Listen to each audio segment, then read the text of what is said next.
Hello and welcome. You're tuned into BCB 106.6 FM or bcbradio.co.uk if you're listening online. I'm Shamim Akhtar and I will be with you for the next hour.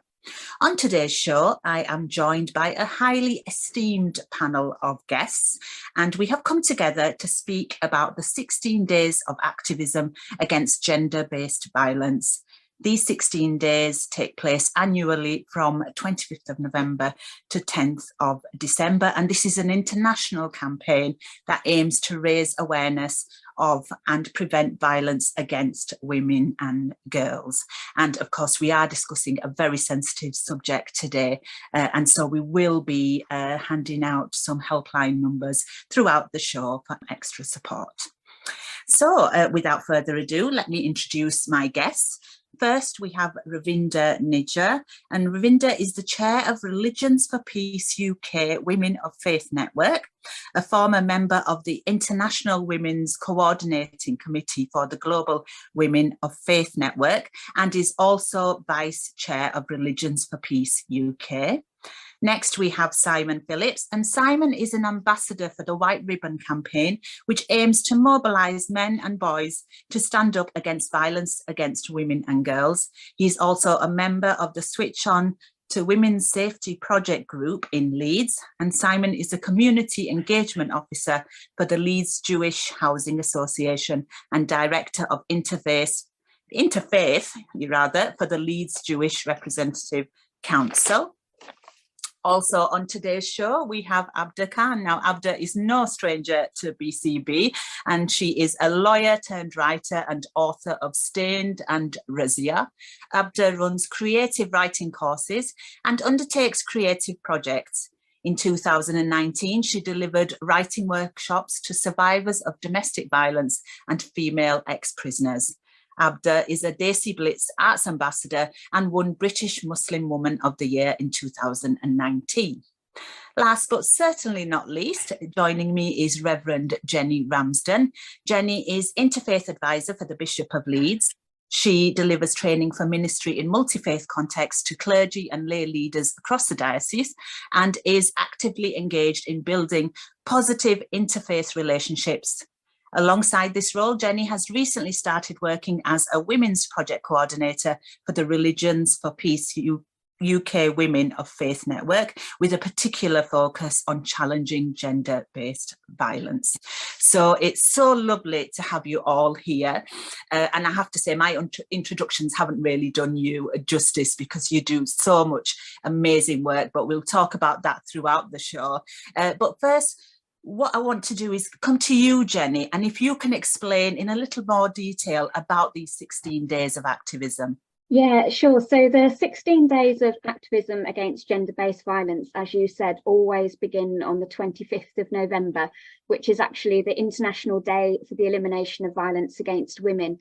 And the origins of that day go back to 1960 and to the Dominican Republic. Because tragically on that day, on the 25th of November 1960, 3 sisters called the Mirabel sisters were assassinated, brutally assassinated, on the orders of the then Dominican dictator, Rafael Trujillo. And their crime, as it were, as he saw it, was that they highlighted his cruel regime, which had brought death actually to more than 50,000 of his own people.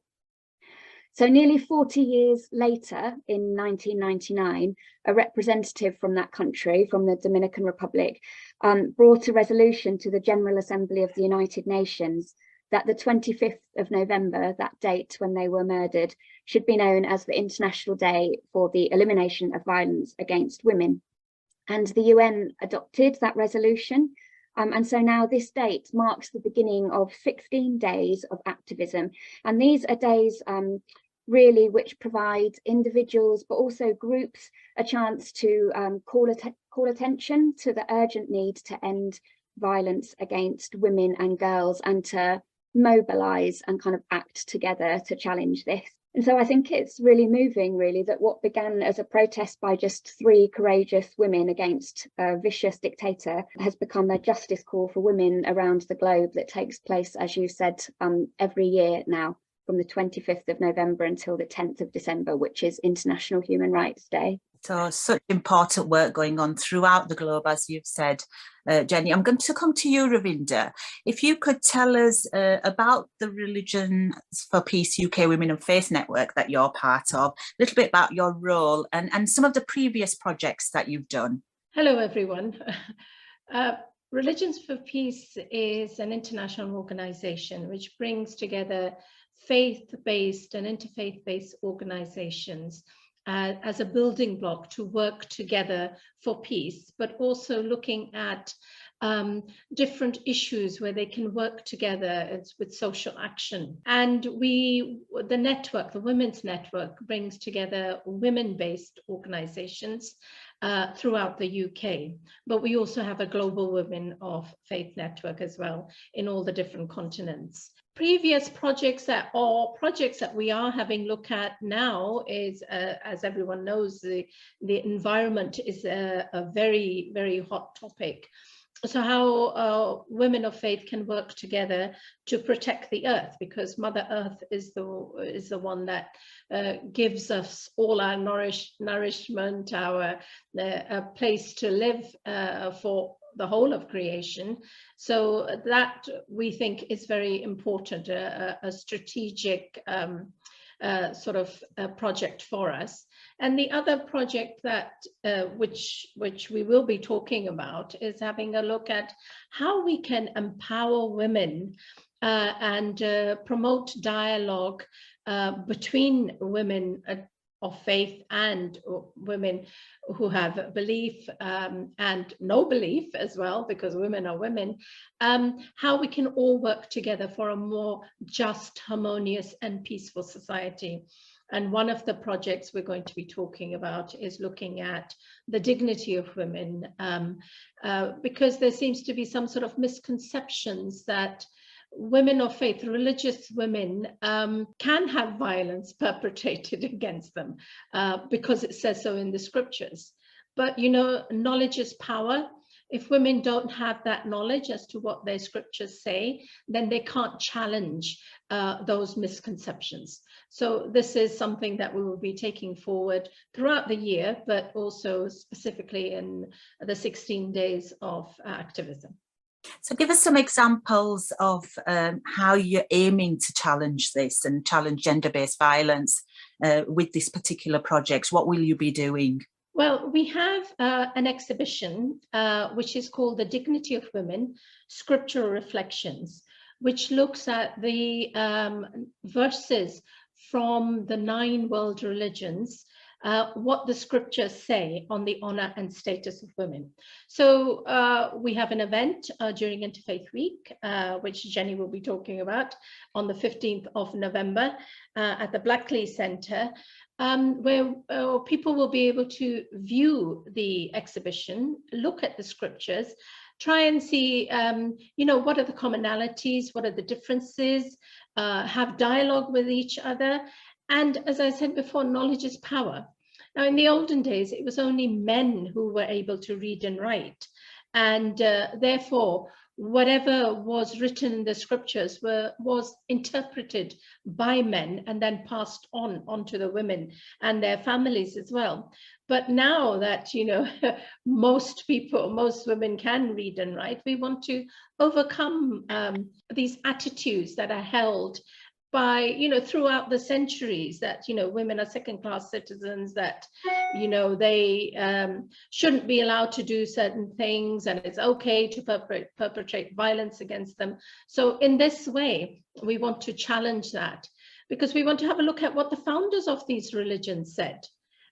How did they treat women? So men should be following that same role model. But I think throughout the centuries, that has got lost. Absolutely. And as a woman of faith myself, you know, it's when you delve into the religion yourself, you realize how in high esteem women are placed when it comes to faith. And as you say, it's about educating people. Do you find that as the generations are going on, that people are becoming more, or women are becoming more understanding of these scriptures? Or do you find it a challenge for the older generation to sort of explain to them? How are you finding it? I think even though women are more educated, not all women that throughout the world are educated, you know, in different parts of the world. I think, for example, look at Afghanistan, girls aren't allowed to go into school.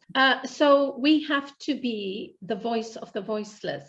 We have to try and get men to support and challenge the misrepresentation of religious verses within congregational sort of settings. The older ones, I think everybody needs to learn. I mean, I'm from the Sikh religion. My background is Sikh. And so Sikh means learner. So you are always learning. The other thing is sometimes women and young girls, because of the day-to-day roles that they have to carry out, they don't even have time to look at their own scriptures and to study their scriptures, to find these verses, to see what is written for, you know, of them. And that's why we felt that we needed to have an exhibition and have developed educational toolkit to go with the exhibition, so that people can see clearly and easily what is written about women. Wonderful. Well, we'll come back to you, Ravinder. I want to come to you now, Abda. And what I want to ask, you've spoken before on BCB about some of the work you do to support organisations like the helpline. Can you just tell us a bit more about? Yeah, sure. Hi, everyone. So I don't actually volunteer on the helpline anymore, but it's something I did for a while. And then I was also a trustee of Women's Aid down here in Birmingham. So yeah, the helpline was a real sort of, you can kind of call it an additional emergency line in a way, a bit like you ring the police or the ambulance or fire brigade. Well, for women who are seeing trouble in terms of domestic abuse, I think it is a really important, and I'm sure you're going to give out the numbers as well today. And you know, it gives women the chance to ring and speak anonymously if they want to. They don't have to give their details. But if they need help, obviously, you know, that is a way to get them help immediately or in the long term. You know, women ring with lots and lots of different issues, you know, and it could be something that day that just broke the straw that broke the camel's back. You know, it could be abuse that's been going on for years, but something happened that day. I remember once on the helpline, a woman rang and she'd endured quite a lot of abuse for quite a long time. She'd moved away with her husband and her child and was quite isolated and wasn't able to see any of her family or friends. On that particular day, her husband hit her in front of the child, and that's what tipped her over the edge. And, you know, she was kind of like cowering in the back garden, hiding from him in case he saw her. And then, you know, obviously gave her the advice that she needed, you know, how to cover her tracks, everything. So I think, you know, what happens is sometimes it can be something awful that's happened that day, but sometimes it can be a buildup of so many different things. And I think the sad thing is that 2 women a week are killed by their partner or ex-partner in this country. And actually during lockdown, it was 5 women a week. And if you can just try and imagine, like 5 women every week during lockdown were killed. And, you know, that just doesn't even bear thinking about, really. And 2 women a week, 1 woman a week is too many. You know, the women in our society shouldn't be killed by their partners or ex-partners because, you know, well, there's a multitude of reasons. There's no reasoning sometimes even. So it's a really complex situation because resources are really tight. Sometimes women get placed in accommodation that's so awful that they go back. You know, I remember working on my project Sidelines a few years ago, and I worked with 2 refugees that housed women who were survivors of domestic abuse. And one of the women said that she went back twice before she finally left again, because she said that she was put into accommodation that was on the top floor. I think it was a 4 or 5 story building. There was no lift. She had 3 children under 3. She had no cooking facilities in her room. She had to take all the children down with her if she wanted to warm up milk or, you know, prepare their food. And you just can imagine, can't you, like up and down those stairs all day. She said the room was infested with cockroaches, and it was a horrible situation. And she said, you know, she said, I was this close to going back because I just thought, I can't put my kids through this. Like, I'll go back, I'll take the abuse because I just can't put my children through this. But luckily for her, she was put in touch with one of the workers from Women's Aid, and they got her into a refuge, and she felt so happy to be safe. But there's so much, there's so much pressure on the services at the moment. There are not enough spaces for the amount of women that are actually suffering abuse. So during lockdown, I remember doing a lot of shows. I think I did one with yourself, Shamim. I can't remember now. I think we did one about domestic abuse. Yeah, because the problem during lockdown was that there was no breathing space for the women. There was nowhere for them to escape to because the perpetrator was home all the time. So it was an incredibly difficult situation, and the figures, the figures speak for themselves. The fact that 5 women a week. Sometimes I think, I do despair, because I think, what kind of a society do we live in where we don't really know this is happening maybe next door or down the street, or what more can we do? And sometimes people say things like, oh, but she should just leave. Well, you can't, you can't understand that woman's position. Most women don't leave financially, they're not able to leave. That's the first thing. At the end of the day, financial power is immense. If one partner has all the financial power and the other partner has none, and I can't survive without that partner's financial income, then it's very difficult. And secondly, I think the thing is, all you can do sometimes is empower the woman to make that decision when she's ready to make it. I think it takes 9 goes or something like that before they finally leave. I can't remember the exact figure. And the most dangerous time for women is when they leave. That's the most dangerous time in terms of the women actually getting, killed. So it's a complex picture. It's a difficult picture. And I think that now with things like the economic downturn and the cost of living crisis, I think that situation for the most vulnerable in society is worse than ever, to be honest. It's such a difficult picture there, and as you say, it's not so easy for some of the women. It's easy for somebody to say, oh well, you should just leave, but it's not so. I'm going to come to you, Simon. Can you also tell us about some of the work you've done and continue to do in terms of challenging gender-based violence? Yeah, no problem. And thank you for inviting me on. And it's actually quite an honour to be on this show with, such powerful and inspirational women. Look, I think we need to say at the start is that this is very much something which is based on statistics. We know that 6 out of 7 domestic violence victims are women. And I don't want to reel off statistics, because behind each statistic, is a real victim. But nearly 50% of women have experienced groping. More than half of women in the UK have experienced some form of harassment in the workplace. And so I think what we need to remember here is that when we talk about violence against women and girls, there's everything that surrounds it. There's misogyny, there's domination, humiliation, emotional abuse, assault, financial abuse, and a lot of these things are associated with what lots of people call toxic masculinity. So that's, in a nutshell, it's misogynistic behavior, it's archaic attitudes towards women, which might be manifested in religion, because we're talking about gender stereotypes. And often when we talk about gender stereotypes, often in a faith setting, that goes alongside things like sexism and homophobia, which could be the bottom of the pyramid, the first step, which might lead to verbal abuse, controlling behavior, threats and intimidation, and sexual harassment, and possibly sexual assault. So the point of mentioning that, and what I do, is it's really, really important to challenge culture, to challenge this toxic masculinity at an early stage, really.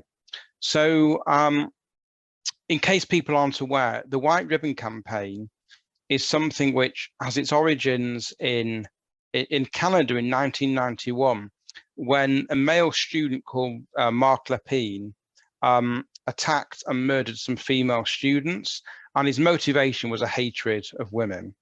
And the White Ribbon Campaign arose out of that. And the White Ribbon Campaign in the UK has been in existence since 2005. And its main aim is to make men and boys, because this isn't just something which lies with men, it lies with teenage boys as well when in healthy relationships. It's a way of telling men, you need to stand up, you need to challenge the culture that might lead to abuse. You need to think about why women might feel harassed, why women might feel threatened or disregarded in all sorts of settings.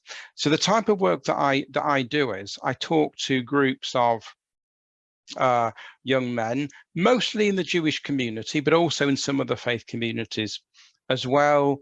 I also run various road shows to a wide range of settings. Each year, as a matter of fact, my wife is involved in Jewish Women's Aid, who is the main Jewish referral service. We have a road show at our local branch of Sainsbury's, really, and we hand out information relating to Jewish Women's Aid, but also the White Ribbon Campaign as well. The other thing that I'm involved with, which is more Leeds-based, it's the Leeds Women's Safety Project Group. And this arose out of some work that Women's Lives Leeds did a couple of years ago. And it was a set of questions about how safe women feel in Leeds. And it was all to do with experiences of harassment in a wide range of settings. And basically, to sort of summarize it, it said that women don't feel safe. And the reason for that is the attitudes of men. And so one of the aims behind Switch On to Women's Safety, which is the title of the workshop, is to increase the number of men who take an active role in women's safety. And it's all about this idea of active bystanders. It's about challenging things which might happen in a wide range of settings. It could be a throwaway comment, which might be meant in a very, very jokey way, but still needs to be threatened, from where, there's a risk of a woman being physically assaulted. And it's about men realizing the different types of behaviors that may make women feel unsafe. Thank you so much for that, Simon. And thank you for pointing out that violence doesn't necessarily mean physical all the time. There's lots of different forms of it, and women need to be aware. Thank you so much for that. What I do want to say is, if you would like to, if Simon and Abda, if you have any helpline numbers that you'd like to read out now, we can do so. So if Simon, if you have any helpline numbers that some of our listeners could reach out to. Yes, so Jewish Women's Aid have a dedicated helpline. Let me just see. People can actually contact Jewish Women's Aid online.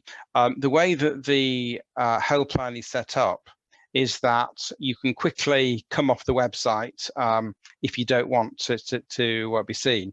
But the main number is 0808 801 0500, or there is the web chat service, which is jwa.org.uk/web chat. Although Jewish Women's Aid mostly supports Jewish victims, and it's children as well. It's not just women. So if somebody else calls, then the team will be able to direct somebody to one of the more mainstream services. That's great, thank you. There's also the National Domestic Abuse Helpline, which is 0808 2000 247. Thank you, Jenny. And Abda, we can come back to you later if you have anything. You're tuned into BCB Radio, and this is me, Shamim Akhtar, with you for the next half hour. We're halfway through the show nearly now, and myself and my guests are discussing the international campaign of 16 days of activism against gender-based violence. And my guests are Jenny Ramsden, Simon Phillips, Ravinder Kaur Nijjar and Abda Khan. Now, Ravinder, I believe you have a helpline number as well?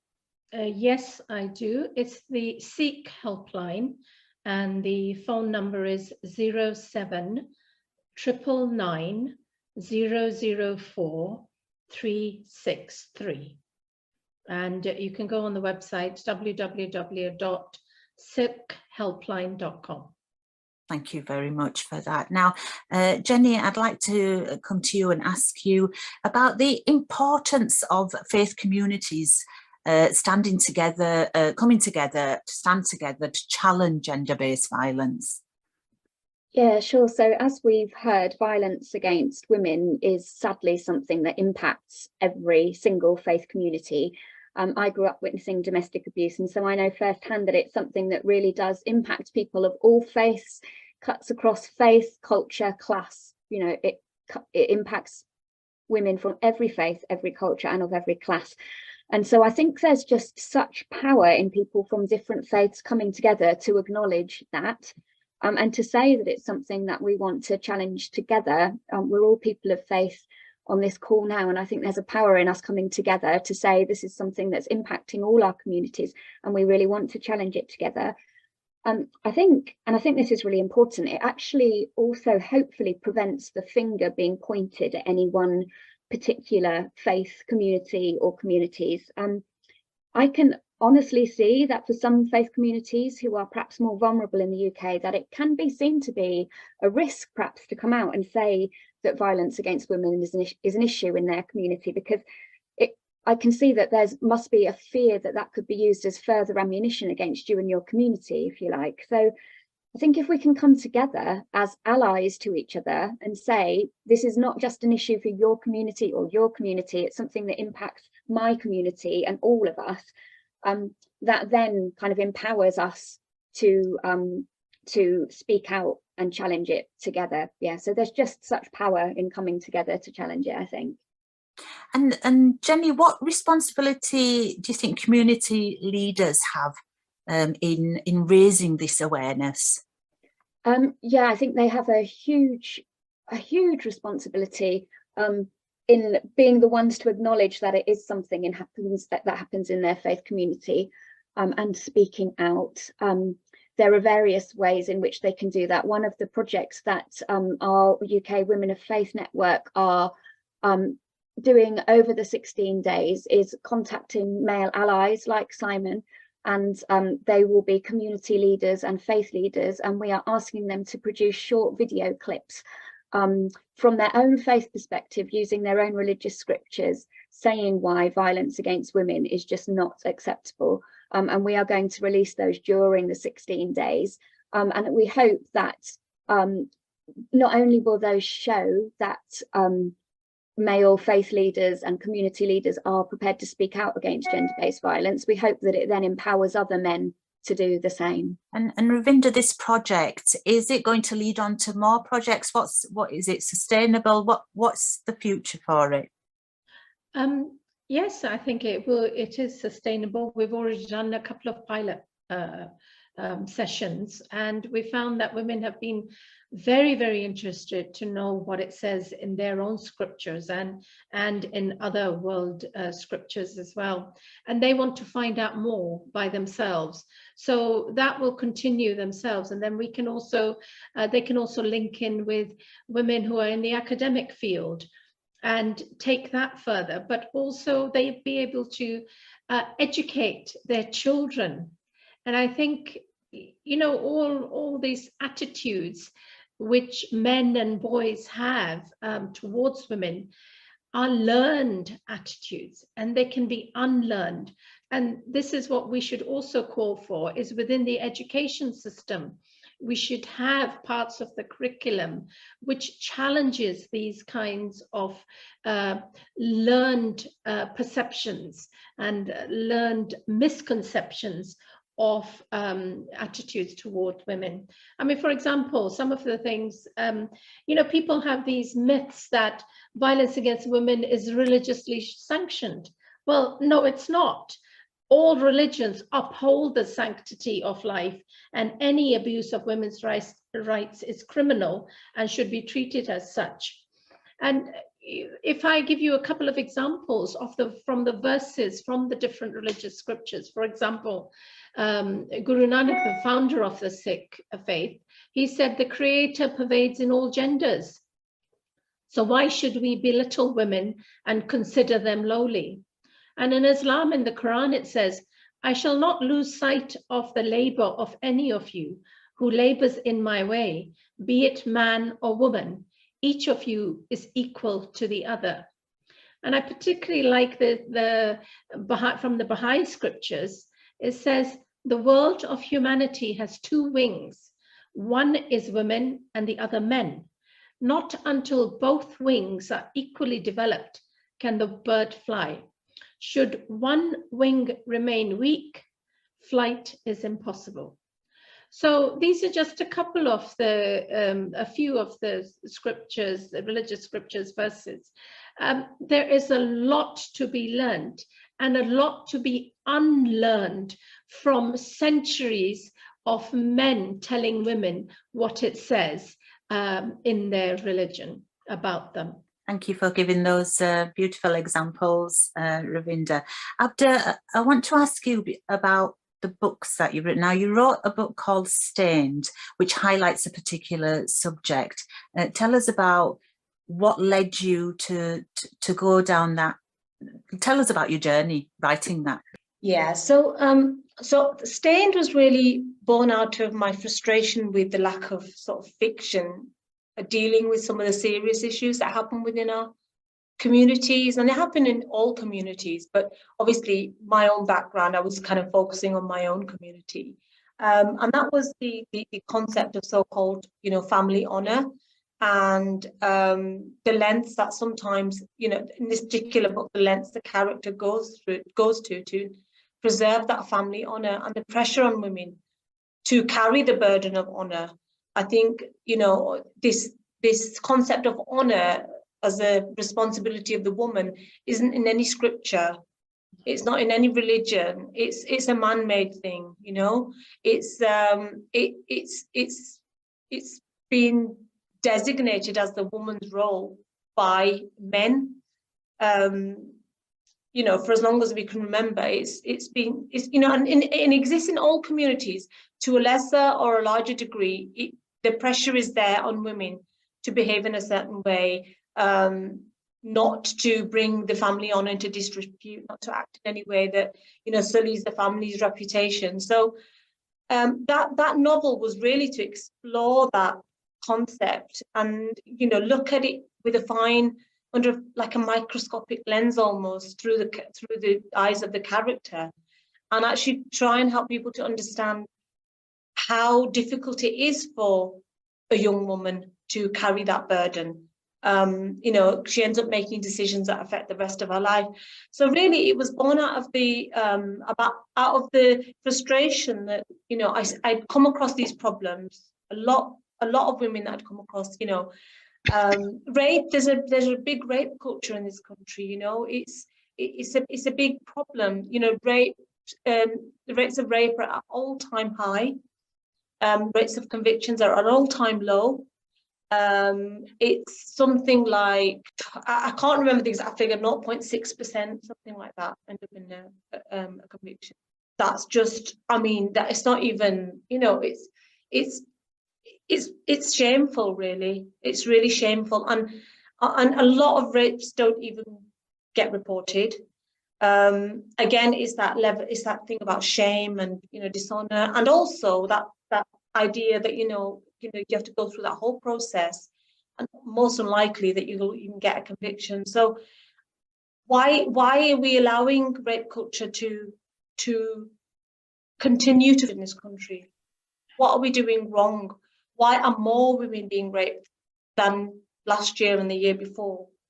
What's going on? And when you look at some of the scandals that happen, immediately it seems to be the defense of the men. So my daughter was at Warwick Uni a couple of years ago. She finished a couple of years ago, and I don't know if you remember, there was a bit of a scandal about some WhatsApp messages, some group texts that some boys had been sending to each other, talking about raping girls, and when this all came out, horrendous messages, awful. And when this came out, and there had been some rapes on campus, that's the thing.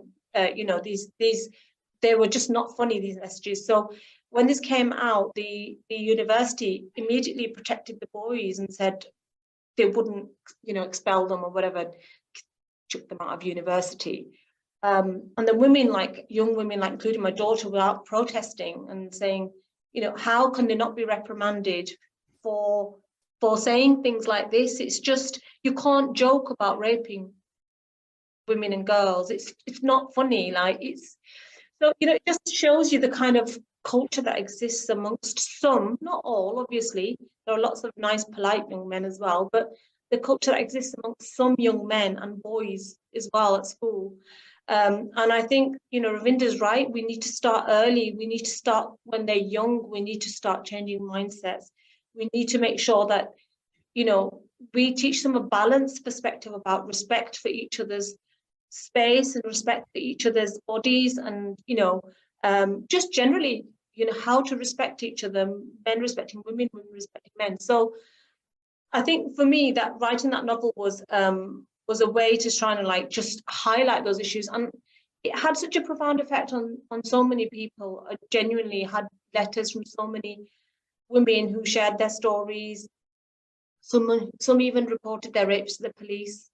Some had kept quiet about the abuse they'd suffered, and then they opened up for the first time. These are the kind of like responses I had. So for me, it was kind of like worth a year writing that book. Just if it helped, it helped. It did help some women, but, you know, if it did help women, then that was definitely worth it. I think that, you know, the culture is what needs to change. It exists in every community, and this is not just about a South Asian or a Muslim problem, or, you know, an English problem. You know, it's the problem of sexual assault and rape it pervades all areas and all communities. And I think that there's a serious cultural problem that we have that allows rape to continue to increase. Absolutely. And as I said at the start, this is a very difficult topic to discuss, and it can be very distressing for some of our listeners. So if perhaps everybody could read out those helpline numbers again, that would be... Can I just, sorry, can I just give another number? This is specifically for honour, people suffering from so-called honour abuse. It's Karma Nirvana, and it's 0800 599 247. That's 0800 599 247. And I also have a number for Muslim Women's Network, which is 0800 999 5786. That's 0800 999 5786. Thank you. Ravinder, if you could just read out the number. There's Sikh helpline 07 999 00 4363.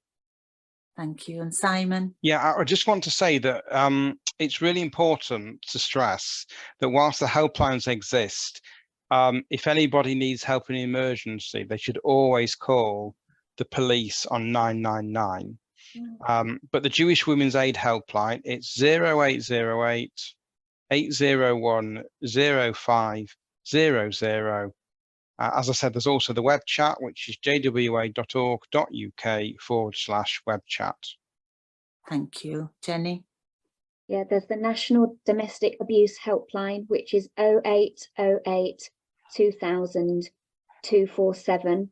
There's also Staying Put, who offer support for domestic and sexual abuse, and their number is 0808 2800 999.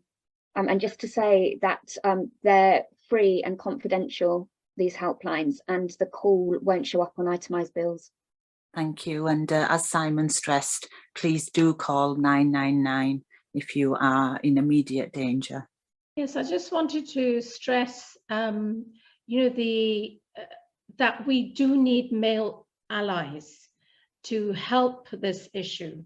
And one of the things that the Women of Faith Network want to do with this project, Women's Empowerment, Peace and Dialogue Project, is to have male ambassadors who will go into their congregations and talk about, you know, the challenges that women face, and talk about the issues and the attitudes that are prevalent within communities, and have those ambassadors talk to other men as well. So I'm really delighted that Simon is with us and talking about the White Ribbon campaign.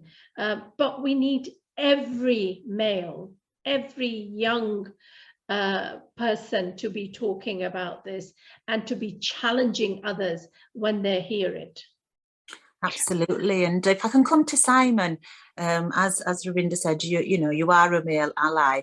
Tell us how you raise awareness on this, and what's the response that you've received?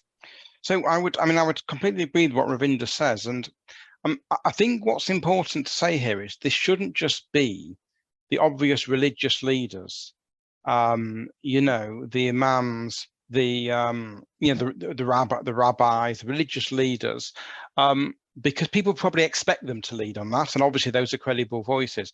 It's really, really important that lay leaders challenge attitudes as well, and in some cases challenge religious leaders. Often what might happen is you might raise an issue to do with violence and abuse, and the response from a religious leader might be, well, it says this here, or, well, don't challenge my authority. But it's really, really important to challenge that. So in my experience, when I've spoken to groups of young people, there's some interesting reactions. I once spoke to a group of 14 or 15-year-olds. It was a mixed group, actually. And I was talking to them about how would you define a healthy relationship. I was talking to them about sexism, about misogyny, what they felt were positive and negative traits. And, the boys were very quiet, and there was sort of a sniggering. And it was the girls who took it very, very seriously. And I think that's probably symptomatic, maybe, of, teenage boys who perhaps don't want to exhibit the typical unmasculine behavior of, expressing views which are perhaps emotional, compassion, empathy. And I thought to myself afterwards that if I probably spoke to one or two of those boys on my own, they'd probably get this. I wouldn't say they'd say, well, you're talking a load of rubbish, or women ask for it, or any of the stuff that we might actually hear. Now, once or twice, I've also spoken to groups of students as well. Now, people might remember that a few years ago, there was something in the news about one of these American-style fraternities. It was St Andrews University in Scotland. And reports came out of women who had been victims of groping, which is a form of sexual assault, of course, rape, all sorts of harassment-related remarks. And fortunately, the chapter in Leeds that I spoke to, there was completely innocent. But I think it's really, really important to speak to male students, because obviously you're in that environment, perhaps first time away from home. And, alcohol is easily available, and very easily somebody who might be a very, very, normal and ethically upstanding individual might do something which is completely wrong. So I do that as well. But for me, it's about the importance of challenging people as early as possible. And this goes back to the active bystander. It's no use somebody saying something and then you think, well, I should challenge that, but then the day after you challenge it, because actually you don't know whether the woman or girl who's had that comment directed against them has thought, nobody challenged this, so they must think it's okay. I feel really vulnerable now. So it's the importance of challenging things at a very, very early stage. I think the other thing I would say, and this picks up on previous points about education, is that I don't know about in other faiths, but in Judaism, just before a couple get married, there are marriage classes. There's a class for women, there's a class for men. And largely it focuses around what are the duties of husband and wife. But I'm pretty sure that those classes do not talk about domestic violence and domestic abuse, certainly from the male point of view. And I'm pretty sure that when a young man is approaching his bar mitzvah at the age of 13, that as well as learning the portion of the Torah, the Jewish scripture, I'd be pretty sure that there's nothing about, and to be a good man, you need to show respect towards women in Judaism. I'm pretty sure that doesn't happen. It's something I would like to happen. It's something I've spoken to a couple of local rabbis in the community about, but as yet that's missing. Thank you, Simon. Now, one thing I wanted to point out is that it is about educating women about the scriptures, but something that I've personally experienced in my community is people of, say, my mum's generation were brought up by their own parents to believe that their husband, father, brother is the master of the house and he must be obeyed. So when they go into their husband's home, that's what they would replicate. And that's what they then pass on to their daughters and daughter-in-laws. Ravinder, would you agree with that? And if so, what can be done about that? Or is there anything that can be done? I would agree with that. Sometimes, yes, that happens. But I think we have to differentiate between what has been passed down culturally and what is passed down religiously. Okay, so sometimes religious and culture get mixed up. Absolutely. Yeah, and we have to make sure that, you know, as Simon was saying, that sometimes, you know, religious leaders are complicit in it, you know, do as I say, this is, you know, the gospel, you need to follow that. But if women have the knowledge, what it says within their scriptures, or as to how they should be treated with honor and respect, they can even challenge these religious leaders and leaders at the local level and community leaders. So it is essential for them to know what is written about them so that they can challenge men at every level, at every point, and they can differentiate and say, well, this is culture. This has been passed down through centuries or through hundreds of years, and I'm not doing that anymore. And even if it's religious, they can say, yes, well, it says this in the Bible or the Quran or the Torah or the Guru Granth Sahib. Knowledge is power. Until women have that power, they are not going to be able to challenge men who have these attitudes. Absolutely. Now, the hour is going so fast where we've only got about 10 minutes left.